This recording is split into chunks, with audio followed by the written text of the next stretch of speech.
Hello friends, welcome to my YouTube channel. देखिए आज का यहाँ पे वीडियो है, उसमें हम पढ़ेंगे क्लास 10 का बायोलॉजी और आपका चैप्टर 1 है लाइफ प्रोसेस। लाइफ प्रोसेस में टॉपिक है वो है आपका न्यूट्रिशन यानी कि पोषण, और उसके अंदर टॉपिक है वो है आपका फोटोसिंथेसिस यानी कि प्रकाश संश्लेषण। इससे पहले जितने भी वीडियो थे हम आपको पढ़ा चुके थे और आज हम पढ़ेंगे वो है आपका पार्ट 4 और टॉपिक भी आपका 4 है। और टॉपिक का नाम क्या है? फोटोसिंथेसिस। तो फोटो का मतलब होता है लाइट और सिंथेसिस का मतलब होता है टू कुक। यानी कि इस वीडियो के अंदर हम ये देखेंगे कि पेड़ पौधे अपने भोजन बनाती है, तो भोजन बनाने में किस किस चीज की उसको जरूरत पड़ता है और वो सारे चीज को कहाँ कहाँ से प्राप्त करता है। तो यानी कि इंग्रेडिएंट्स देखिए, सबसे पहला इंग्रेडिएंट्स है वो है आपका सनलाइट। पेड़ पौधा को अपने भोजन बनाने के लिए सबसे पहले सनलाइट यानी कि सूरज के प्रकाश की जरूरत होती है, जो कि आपका नेचुरल है। सेकंड है वो है आपका क्लोरोफिल। क्लोरोफिल जो कि ऑलरेडी ग्रीन लीफ में आपका अवेलेबल रहता है। और थर्ड है वो है आपका CO2 यानी कि कार्बन डाइऑक्साइड, और फोर्थ और लास्ट है वो है आपका H2O। यानी कि ये चार इंग्रेडिएंट्स है वो सबसे ज़्यादा इम्पोर्टेंट है, महत्वपूर्ण है। किस लिए? ताकि पेड़ पौधे अपने भोजन को बना सके। देखिए CO2 हम लोग मानते हैं कि CO2 है जो हम लोग के लिए वेस्ट गैस है, लेकिन CO2 है जो पेड़ पौधा के लिए वेरी इंपॉर्टेंट, बहुत ज़्यादा यूजफुल है, लाभदायक है। क्यों? क्योंकि अगर CO2 नहीं रहेगा नेचर में तो क्या होगा? पेड़ पौधे अपना खाना नहीं बना पाएगा, और अगर पेड़ पौधे खाना अपना नहीं बना पाएगा तो हम लोग भी खाना नहीं खा पाएंगे। क्यों? क्योंकि हम लोग भी पेड़ पौधे पे डिपेंड रहते हैं।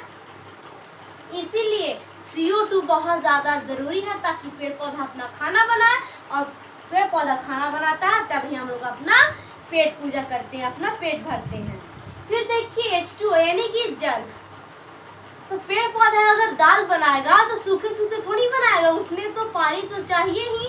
तो पेड़ पौधा को पानी की भी जरूरत होती है, इसीलिए चार सबसे ज्यादा इंग्रेडिएंट्स यहाँ पे लिखा हुआ है। अब देखिए हम यहाँ पे देखेंगे कि ये चार कहाँ कहाँ से प्राप्त करता है। तो आपका ये एक सन है।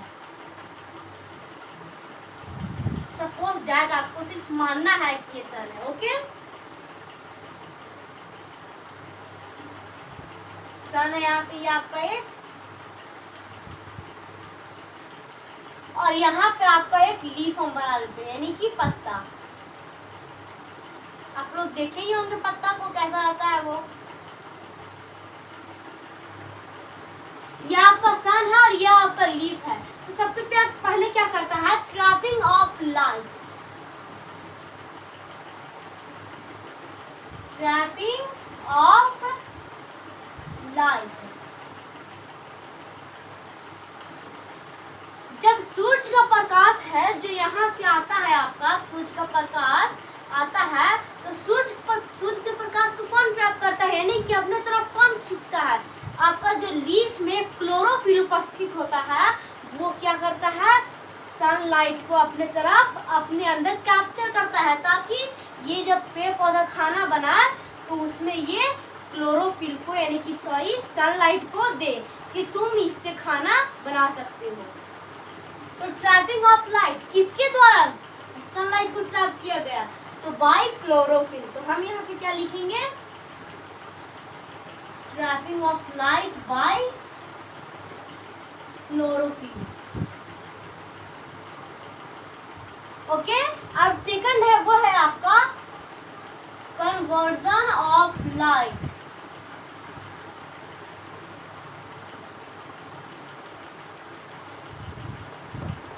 Conversion of light. यहाँ पे देखिए कि पेड़ पौधा क्या क्या ट्रैप कर लिया सनलाइट को क्लोरोफिल के द्वारा, लेकिन ट्रैप कर लिया तो डायरेक्ट खाना बनाने में ये यूज नहीं करता है। ये कहता है कि हम इसको चेंज करेंगे। किस चीज में? तो केमिकल एनर्जी में।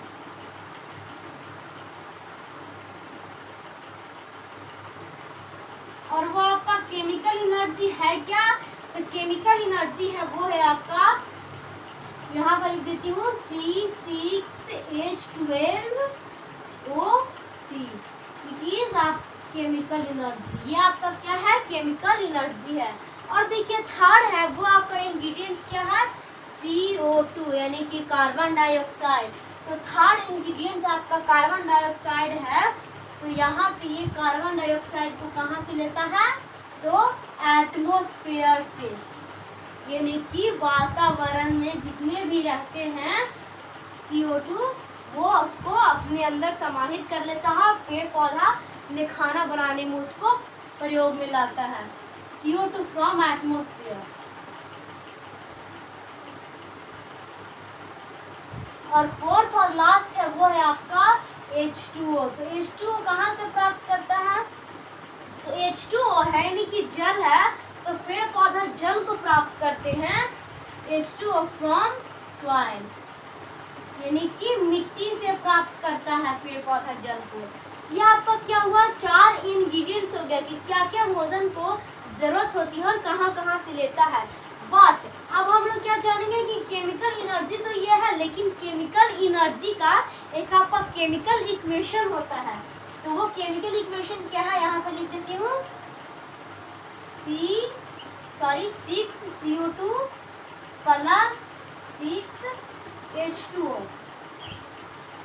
फिर यहाँ पे सनलाइट होगा और यहाँ पे होगा आपका क्लोरोफिल। फिर C6H12O3 प्लस 6O2। ये आपका क्या है, केमिकल इक्वेशन है। किस चीज का, तो केमिकल एनर्जी का। We can be speak it is chemical equation of chemical energy. Chemical equation देखिए, ये तो आपका हो गया टोटल की फोटोसिंथेसिस यानी कि प्रकाश संश्लेषण की क्रिया को जब पेड़ पौधा भोजन बनाता है तो किस चीज को प्राप्त करता है, किस चीज उसमें लगता है, कहाँ कहाँ से लेता है। बट अब हम जानेंगे कि फोटोसिंथेसिस होता कहाँ है। सो आप लोग इसको जल्दी से नोट डाउन कर लीजिए। देखिए तो यहाँ पे हम देखते हैं कि फोटोसिंथेसिस होता कहाँ पे है। तो यहाँ पे एक नंबर का क्वेश्चन आ गया कि फोटोसिंथेसिस पेड़ पौधा में प्रकाश संश्लेषण की क्रिया कहाँ होती है, तो क्लोरोप्लास्ट में होता है आपका। ठीक है, तो ये आपका इमेज हम बना लेते हैं एक क्लोरोप्लास्ट का।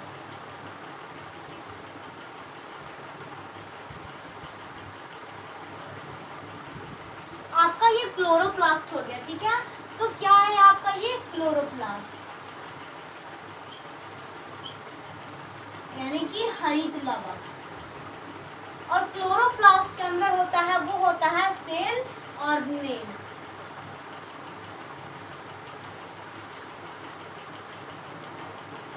ठीक है, सेल ऑर्गेनेल होता है। तो हम यहाँ पे देखेंगे कि क्लोरोप्लास्ट में छोटा छोटा बहुत सारे ग्राना होते हैं। तो हम यहाँ पे मान लेते हैं कि दो यहाँ पे हम ग्राना ले लेते हैं, यानी कि क्लोरोप्लास्ट के अंदर छोटे छोटे फ्लैट होते हैं।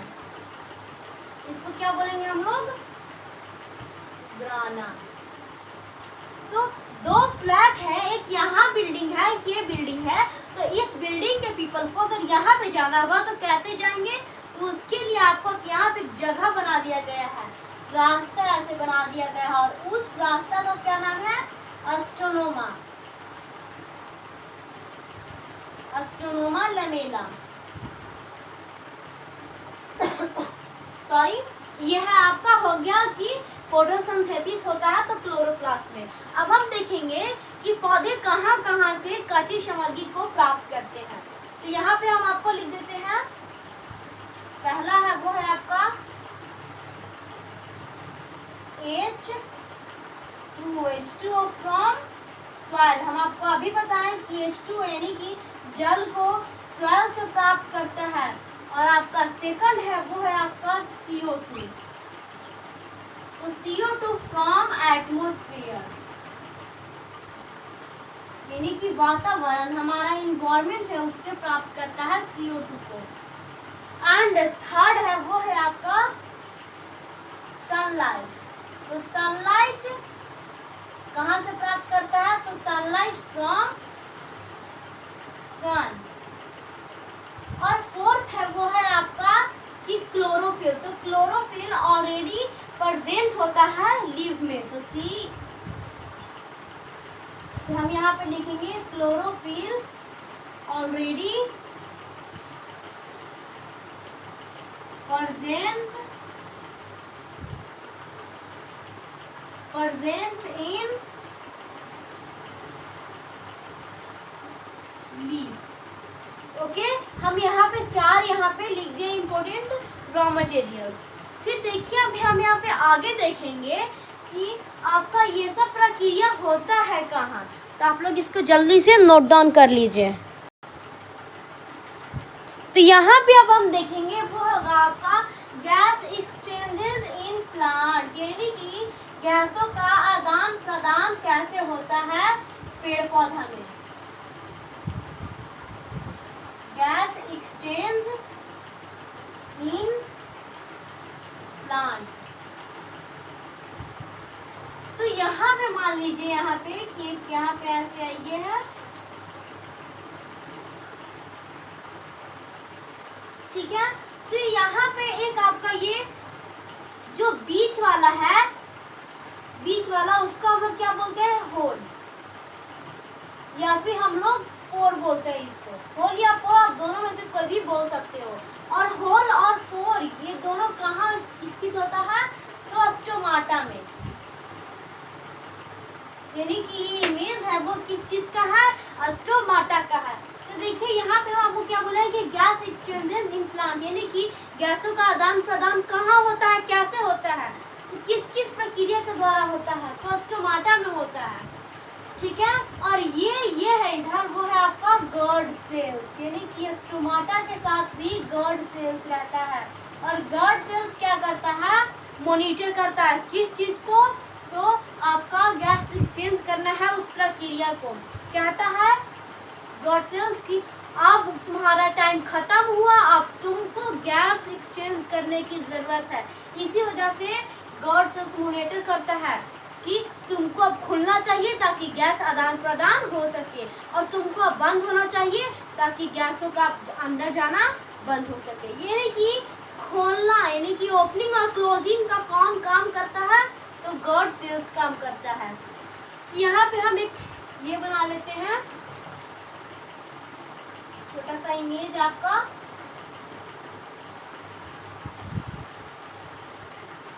ठीक है। इसके जैसा ये भी है, बिल्कुल हुआ वैसा ही। अब इसके बगल में इधर आपका एडिशनल सेल्स है, आपका ये हो गया, ठीक है। तो अब एग्जांपल के थ्रू लेते हैं कि अगर एक आपका बलून है, एक बलून है, तो उस बलून के अंदर आप क्या कर रहे हो? पानी भर रहे हो। ये आपका क्या है? एडिशनल है सेल्स, एडिशनल सेल्स।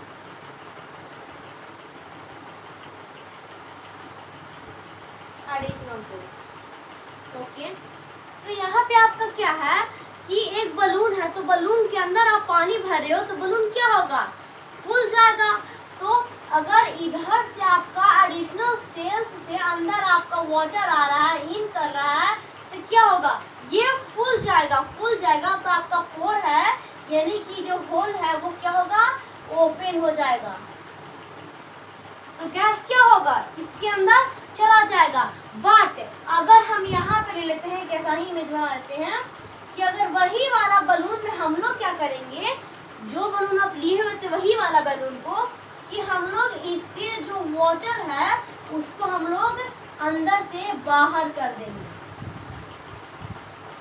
वाटर को हम लोग क्या करेंगे? अंदर है तो उसको ऐसे फोड़ देंगे बलून को। तो क्या होगा? इट विल बी श्रिंक, वो सिकुड़ जाएगा। तो अगर ऐसा ही अगर वाटर इसके अंदर है, तो अगर वाटर बाहर जाएगा तो क्या होगा? बंद हो जाएगा।